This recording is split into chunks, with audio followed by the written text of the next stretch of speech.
Hello বন্ধুরা, ভারত ও ইংল্যান্ডের মধ্যে বর্তমানে 5টি টেস্ট ম্যাচ সিরিজ চলেছে এবং এই টেস্ট ম্যাচ সিরিজ শেষ হলেই শুরু হবে আইপিএল। আর এই আইপিএল খেলাই শেষ হলে শুরু হবে ভারত বনাম বাংলাদেশে 3টি টি-20 ম্যাচ।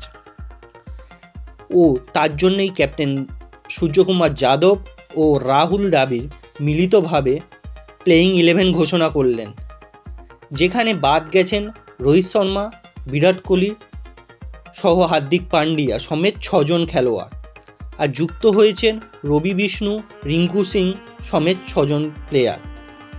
ভারত এবং বাংলাদেশের মধ্যে আজ পর্যন্ত 13টি টি-20 হয়েছে, যার মধ্যে ভারত জিতেছে 12টি আর বাংলাদেশ জিতেছে 1টি। সেদিক থেকে বিচার করলে ভারত অনেকটাই এগিয়ে আছে।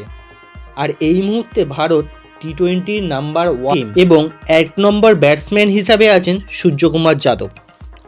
তো এবারে আমি ভারতের প্লেয়িং 11 ঘোষণা করব। ভারতের হয়ে ওপেন করবেন যশস্বী জয়সওয়াল। টি-20 ও টেস্ট সিরিজে তিনি বর্তমানে সমস্ত ফরম্যাটেই ওপেন করছেন। টি-20তে তিনি 450 রান করে ফেলেছেন, যার মধ্যে আছে 4টি হাফ সেঞ্চুরি সহ 1টি সেঞ্চুরি। দ্বিতীয় প্লেয়ার হিসাবে যিনি থাকবেন তিনি হচ্ছেন ঈশান কিষান, যিনি 800 রান করে ফেলেছেন, 124 স্ট্রাইক রেট। তৃতীয় প্লেয়ার হিসাবে আছেন ঋতুরাজ গায়কোয়াড়। টি-20তে 140 স্ট্রাইক রেটে শতক সহ 3টি অর্ধশতকও করেন।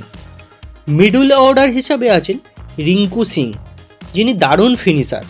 টি-20তে 11টি ইনিংসে তিনি 400-র বেশি রান করে ফেলেছেন, স্ট্রাইক রেট 146। দ্বিতীয় মিডল অর্ডার হিসাবে আছেন সূর্যকুমার যাদব। তৃতীয় মিডল অর্ডার হিসাবে আছেন তিলক বর্মা, যিনি টি-20 ফরম্যাটে 2বার হাফ সেঞ্চুরিও করেন। উইকেট কিপার হিসাবে আছেন জিতেশ শর্মা ও ঋষভ পান্ত। ঋষভ পন্ত 2 বছর বাদে আবার ফিরবেন। এবার চলে আসি অলরাউন্ডার হিসাবে প্রথমেই যে নামটি আছে সেটি হলো রবীন্দ্র জাদেজা। টি-20তে তিনি 480 রান করে ফেলেছেন, সঙ্গে নিয়েছেন 53টি উইকেট। দ্বিতীয় অলরাউন্ডার হিসাবে আছেন শিবম দুবে। আফগানিস্তানের বিরুদ্ধে দারুণ পারফরমেন্স করেছেন এবং প্লেয়ার অফ দ্য সিরিজও হন তিনি। প্লেয়ার হিসাবে আছেন অক্ষর প্যাটেল। অস্ট্রেলিয়া ও দক্ষিণ আফ্রিকার বিরুদ্ধে 2টি সিরিজে তিনি দারুণ খেলেছেন।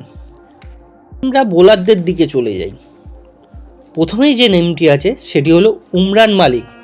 খেলতে দেখা গেছিল টি-20তে 1 বছর আগে নিউজিল্যান্ডের বিরুদ্ধে। দ্বিতীয় প্লেয়ার হিসাবে আছেন কুলদীপ যাদব, যিনি 35টি টি-20 খেলে 60টি উইকেট নিয়েছেন। তৃতীয় প্লেয়ার হিসাবে আছেন আশাদীপ সিং, যিনি টি-20 ফরম্যাটে 65+ উইকেট নিয়েছেন। চতুর্থ প্লেয়ার হিসাবে আছেন রবি বিষ্ণু, যিনি অস্ট্রেলিয়ার বিরুদ্ধে নিয়েছেন এবং প্লেয়ার অফ দ্য সিরিজও হন।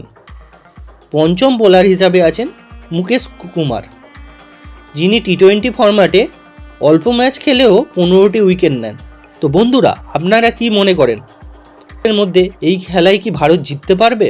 করে কমেন্টে জানান, আর বেল আইকন চেপে আমার চ্যানেলটিকে সাবস্ক্রাইব করে দিন। ধন্যবাদ।